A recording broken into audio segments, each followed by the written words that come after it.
Hello, nasubukan mo na ba na yung mga tao sa kapaligiran mo walang tiwala sa iyo, naka-underestimate sa kakayahan mo, and then lahat ng mga pangarap mo parang hindi nila pinagtatawanan ka lang.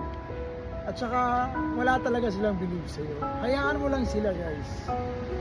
Kasi it's none of their business. Yung importante lang kasi is gawin mo yung gusto mo na maging sa buhay mo. Concentrate ka lang sa plano mo.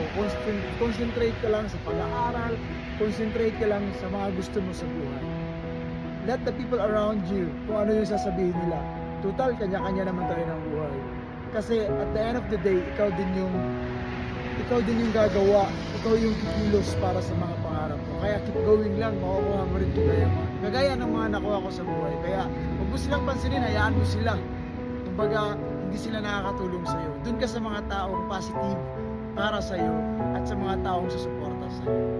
Bye-bye!